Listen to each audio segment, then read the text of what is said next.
My name is Mitch Cook. I'm a retirement plan advisor here at Accel Wealth Management, and we're really happy to share with you our next financial roadmap series, to Roth or not to Roth.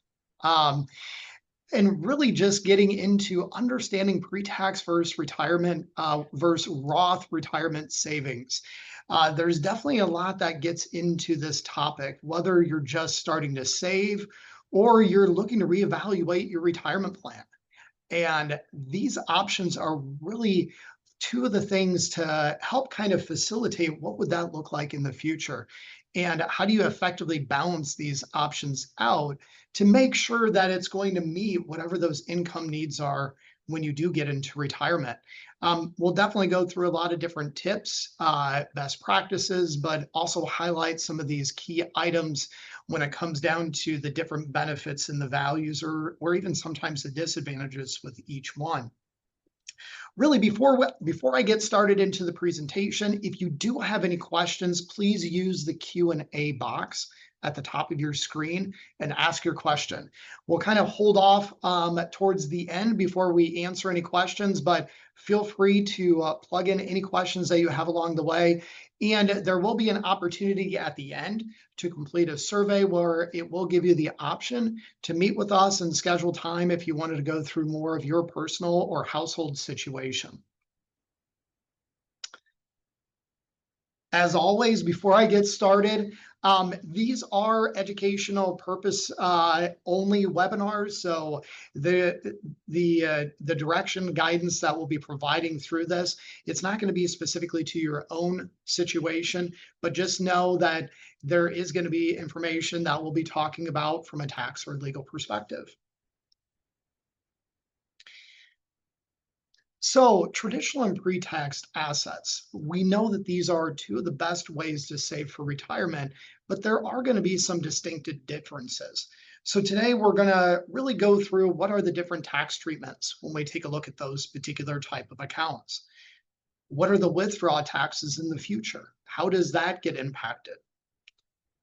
Required minimum distributions. These are qualified assets. And so the IRS may have required minimum distributions depending on what type of an account that you have.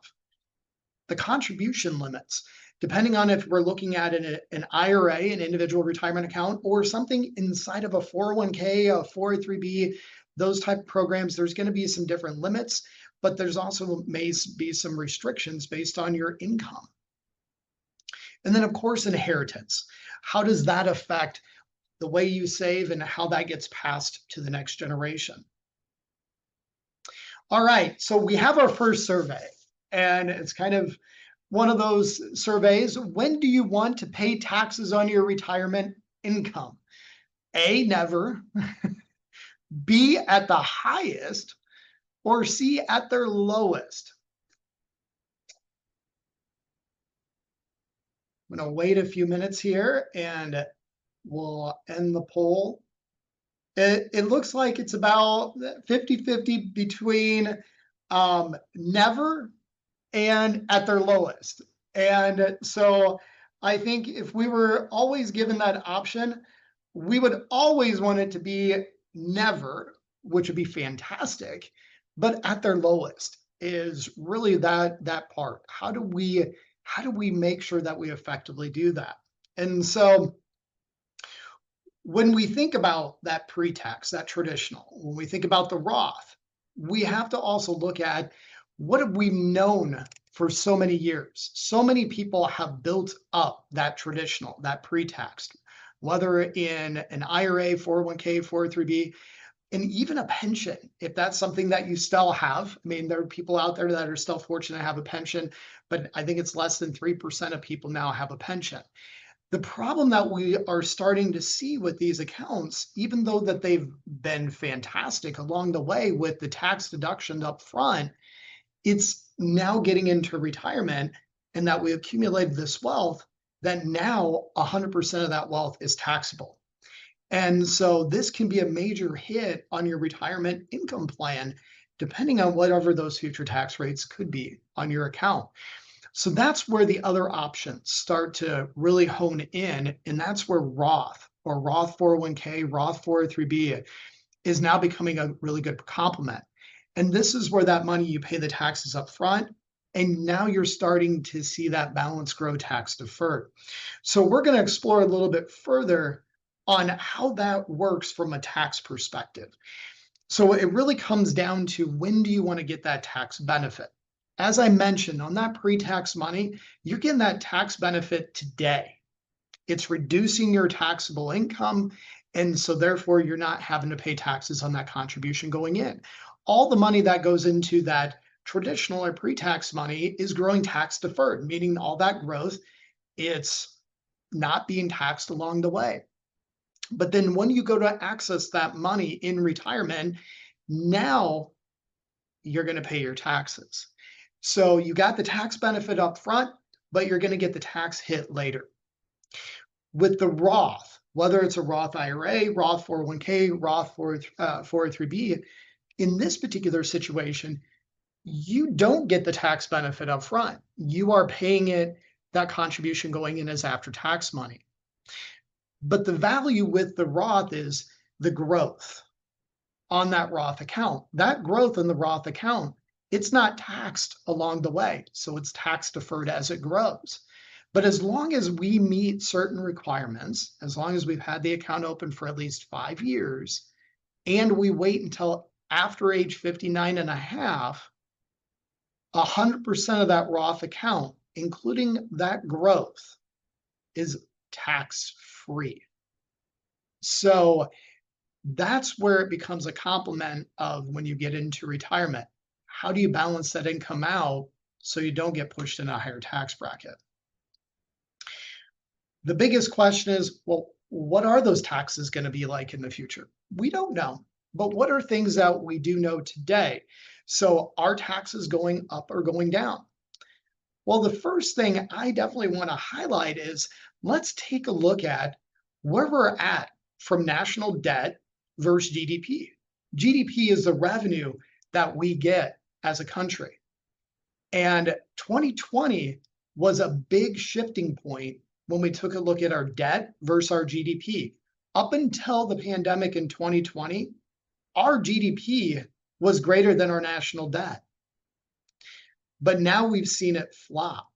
And if we look over the last 5 years, now our GDP is just a little over 30 trillion, while our national debt keeps on going up at 37 trillion. Our debt to GDP ratio is gradually going up as well. And we have to ask ourselves, what does that mean for the future if we're not able to pay for certain expenses or start to pay off the debt? This is just kind of a little fun graphic to be able to show what does $100 trillion stack up to look like.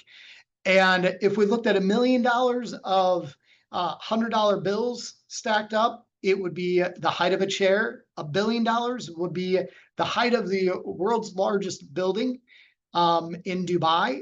But if we did $1 trillion, we would be all the way up past the International Space Station. So that is a lot of $100 bills when we take a look at $1 trillion.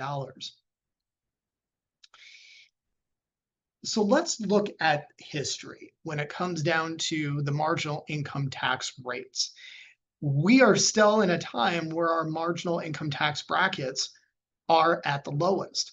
Typically, we tend to see those marginal brackets increase during times of crisis. World War I, World War II, the Great Depression. Now it begs the question, how is the world going to react with the pandemic and what we're seeing right now? So just to kind of give a little bit of a visual, we wanted to show you where those marginal income tax brackets are hitting today. So now let's highlight some of what I would consider maybe the disadvantages that the options may offer to us, whether it's a traditional IRA or 401k, a lot of things that we want to make sure that we're aware of. So for first, with traditional IRAs, we want to know that there are penalties on taking withdrawals prior to age 59 and a half. And that penalty is 10%. That's in additional to the federal and state tax that you would have on that. There are certain withdrawal rules and exceptions that they call 72T withdrawals, but that's if you're taking it's equal withdrawals over a certain time when it comes down to these accounts. Now, once you hit after age 73, you have to start taking withdrawals from these accounts. So this is just pre-tax. This is that traditional money that we see either in an IRA or 401k. Once you hit 73, it's kind of like the IRS says, the money's done cooking. We're needing you to start taking some withdrawals. And every year that minimum requirement increases. If you miss your required minimum distribution, it used to be a 25% penalty. It still is. But if it gets corrected within 2 years, they reduce that penalty down to 10%. Now, a little caveat, if you're still working and you're not an owner, you don't need to start doing this withdrawal out of your 401k, but always out of your IRA. So there are certain rules that allow you to not do this if you're working with the 401k or 403b. Now, for Roth IRAs, there are some penalties and restrictions prior to age 59 and a half, but it's only going to be on the growth.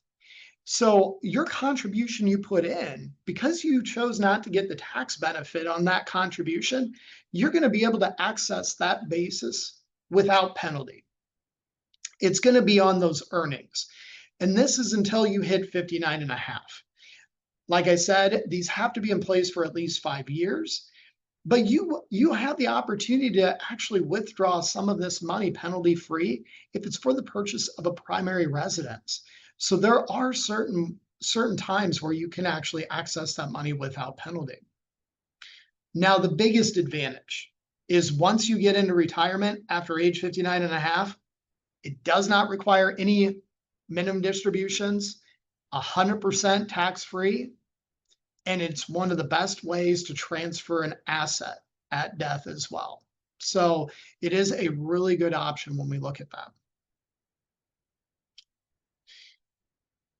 So now, what are the current contribution limits and some of the key differences between the IRA and 401k or 403b plans? So depending on if you're at a nonprofit, these same rules would apply. So if you're employed and eligible for a company retirement program, you will have flexibility in how your contributions will go in to that 401k plan. There is not going to be any limitation based on compensation as long as you're making the amount of money to contribute. So inside of a 401k, whether it's traditional or Roth, if you're under the age of 50, you can defer up to $23,500 today. If you're over the age of 50, you can contribute up to $31,000. But again, you need to have enough income to make that contribution. Now, there is a little caveat this year. If you're between the ages of 60 and 63, you also have an enhanced catch-up option that would change that. There's a $7,500 catch-up. That's where that $31,000 comes in. It would increase it to $11,250. Now, when we look at IRAs, the IRA limit, whether it's pre-tax traditional or Roth, it's going to be a $7,000 limit if you're under the age of 50 or $8,000 if you're over the age of 50. But there is going to be some limitations depending on how much income that you make as a household on whether or not you can actually contribute into this. And keep in mind, in the IRA, that limit, that 7,000 or 8,000, that's a combined limit, whether you're doing a traditional or a Roth, that's a combined limit. The same inside the 401k. The Roth or pre-taxed, those are combined 23,500. So with a traditional IRA, if you make above a certain amount of money, you may not get the deduction on a traditional IRA. So a lot of it really comes down to how much income that you have either individually or as a household on how those options with the IRAs work. I do get asked the question, can I contribute to my company's 401k plan as well as do an IRA? The answer is yes, you do. But again, on the IRA, we just need to make sure that you know what are those income limits to see whether or not you can go directly into a Roth or get those deductions. Okay. I always ask this question. whenever I meet with any individual, a household, how many of you believe you will have a major expense in retirement? And I think majority of us, we're going to say, yeah, we're likely going to have some type of major expense. And a major expense, I mean, it could be buying a car. And we'll go through an example on how that can be impacted. It could be, well, what if I need a new roof on my house?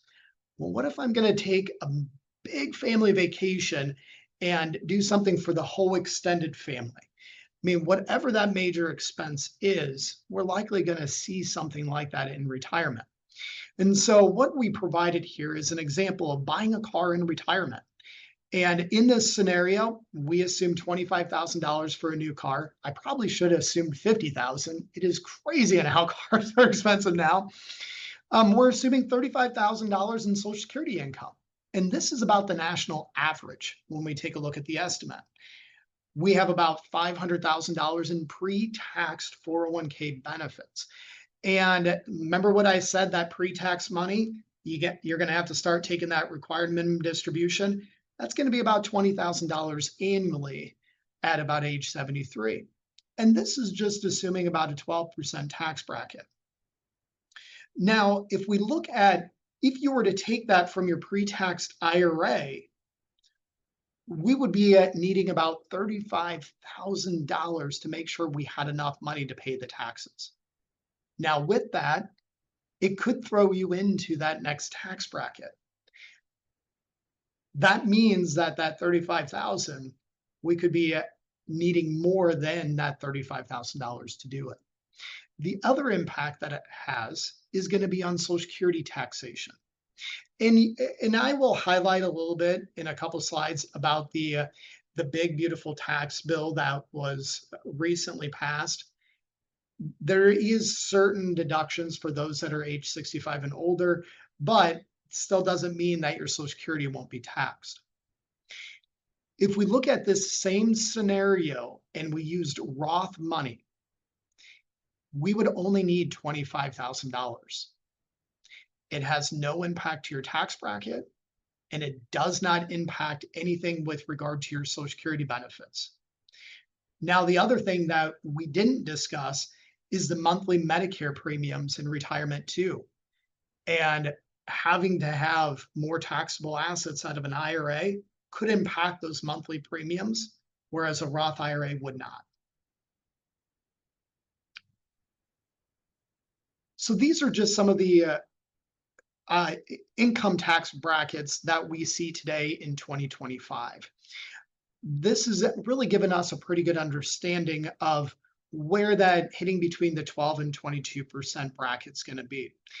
That's going to be a couple of the areas that we tend to hone in on when we meet with any individual or family. It's just kind of identifying when does it make sense. But then also taking a look at what is that potential asset going to look like in retirement, whether it's pre-taxed or Roth, and how could that be impacted with tax brackets in the future too. But this just gives us a pretty good idea on where those income brackets fit today. I did not include the standard deductions. Now, the nice thing is standard deductions are increasing a little bit this next year, so that definitely helps out by reducing that. The Iowa income tax. Two things to note here when it comes down to being a resident in the state of Iowa. First of all, we've moved down to a flat tax rate of 3.8%. So that is one of the beneficial things when we take a look at making Roth contributions. If we're willing to pay the taxes today, Iowa now has a lower tax rate. But then the other part is all that pre-tax money that a lot of people have, whether it's in that traditional money or a pension, starting in 2023, anybody over the age of 55, they will not have a state tax assessed on that pre-tax contribution. So there are some benefits when we take a look at both the Roth and pre-tax now living in the state of Iowa. The big beautiful bill. I'm just going to highlight some of the key things that we know of importance with the big beautiful bill. First of all, it made the Tax Cuts and Job Act permanent. That was one of our biggest concerns is after this year, if we reverted back, it would have changed the tax brackets to where instead of 12, it was 15. Instead of 22, it would have been 25. It would have had pretty big impacts. Like I said, it increased the standard deductions for both single and married. The one part I want to highlight is those that are age 65 and older, starting this year leading into 2028, there is the opportunity of getting an additional $6,000 in a what they call as a senior bonus deduction. Now, if you're married, you have to have less than 150,000 to get that full deduction, and then it phases out when you have more than that income. But if that's something that you're interested in learning more about, more than happy to talk to you about that. Also, the exemptions for tips and overtime pay. So this is pretty big. If you're in a job where you get tips and overtime, you have the opportunity to get some deductions to reduce your income up to a certain dollar amount. Depending on if it's tips or overtime, it can be between $12,500 to $25,000 of pay that would be able to reduce your income. So again, this is an opportunity to maybe explore looking at shifting from pre-tax to Roth, depending on your income. And then the state and local tax. This deduction was $10,000 and now it's up to $40,000. So again, this year in taxes, there could be some good opportunity leading into next year. But like I said, Social Security taxation, we don't want to forget about the potential taxation on that when it comes to retirement. So it's all about that provisional income. That provisional income is going to be that taxable income that you're getting. So that RMDs that are coming off of your retirement accounts, any pension income, this income is going to count against that, and whether or not you're going to have your Social Security taxed. So it is important on having that balance when we take a look in retirement. And for those of you that may be a part of the IRAs program, that would be a pension that would be taxed, that would count towards that provisional income. Now, and I apologize, Roth IRAs do not count against this. I know I mentioned this before in the previous slide. This is why it is beneficial to be diversified into that Roth. And like I said, the Medicare premiums, this can be impacted from year to year depending on how much income you need to receive. So if you are taking out more taxable retirement assets from a traditional or pre-taxed, and if we continue to see that increase of that required minimum distribution, it may throw you into a higher premium from year to year. So it's some of those things that we just want to be conscious of. All right. Now, for those of you that have been heavily weighted in that pre-taxed money, that traditional, you may not have the time to make up a Roth, or it may not make sense because you're in retirement that you're going to be able to do that Roth contribution. So this is where there is the opportunity to do what they call as a Roth conversion. You can convert some of that pre-taxed money to Roth. And there are a lot of different reasons on why you may want to consider doing that. Number one, you're concerned about those future tax rates. I mean, we just kind of went through, the national debt with the GDP. That could be one of those concerns. You want that preservation of assets for the future generation. As I said, that inheritance. If we're looking at inheritance, individuals that receive Roth inheritance, it's 100% tax-free inheritance. You're concerned about the estate taxes. You would like to have all future growth to be tax-free. As I mentioned, those assets that once we hit after age 59 and a half, it's 100% tax-free. You would like you would like those qualified withdrawals to be tax-free. Or maybe you don't want to do those RMDs, those required minimum distributions, and you don't want to have to be forced to take money. This is where that Roth could be something to look at. Now, what are some of the key items that most individuals don't discuss when looking at Roth conversions? Probably one of the biggest ones when we look at this is something called the widow's tax. And this is when a married couple gets into retirement. They're in a joint tax filing bracket and one of them passes away. And now they are down to a single filer where they may have been in the 12% tax bracket, but because of distribution needs, when they move to that single filer, it may push them up in the 22. And between losing a Social Security benefit in retirement and possibly paying more in taxes, it could have a pretty significant impact. So this is another reason why we look at having some of that diversified. State taxes.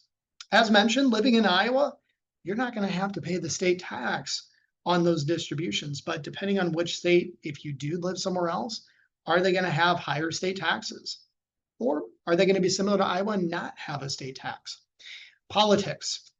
Laws can change with each administration. We know that. It happens. So it's just being prepared on how those laws could affect your retirement assets.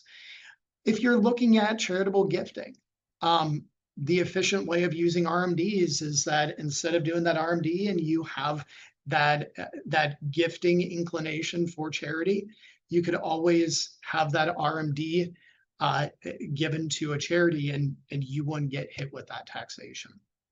Making sure you know your timeline for withdrawals, if you want to control that, and how would that work? And then, of course, if there's a down market, when the markets go down, it could be an opportunity to look at a Roth conversion. And if you are still working in what we call that accumulation phase, consider having kind of what we call as a balance to that stool. So we call it a three-legged stool with having traditional money, having some Roth money, and then investable money, brokerage money. Each one of those legs have different benefits and values that can help you in retirement. And so it's just balancing that three-legged stool out and then going through and how will that three-legged stool help you with that income needs in retirement. So what are some of the key takeaways? Well, first of all, understand your current and future tax implication. Do you have all of your eggs in one basket? And really, how does that look? And if it is a picture that you need to help paint, those are some of the things that we can go through. We do complimentary financial planning reviews, and it kind of indicates how could that be, how your savings today and your asset growth will look, and how will that be impacted in retirement. Know your distribution needs in retirement. What are those? Are there certain income needs in the beginning that you're gonna need to still have, especially if you're carrying debt into retirement?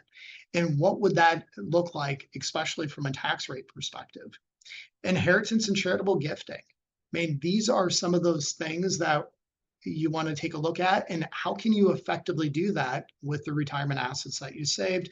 And then, of course, Roth conversion. Does it make sense to take a look at doing a Roth conversion, and how would that look, whether it's today or to help you with those future goals? We're kind of summing up the end here. Really, the biggest part is we have additional what we call financial roadmap series. The next one's going to be highlighting health savings accounts. That'll be here in October. So if your business has a health savings account, we'll be going through some of the key advantages, things to be aware of when having a health savings account. We're also going to have in November, do you have an appetite? It's going to hit on some really nice apps that you can download on your phone that can help with either tracking finance, identify potential cost areas that you have as a household, along with other areas that might be able to help secure your overall account. And then the last one in December, we're really bringing in an expert when it comes down to just protecting yourself. And it's not just protecting yourself. If you have teenage kids or aging parents, how can you help protect them as well when it comes down to security, cybersecurity, and digital identity? And we do have a video library on Accel Wealth Management that we host all these recordings, and you can always go back to that. Thank you again for your time, and have a great rest of your day.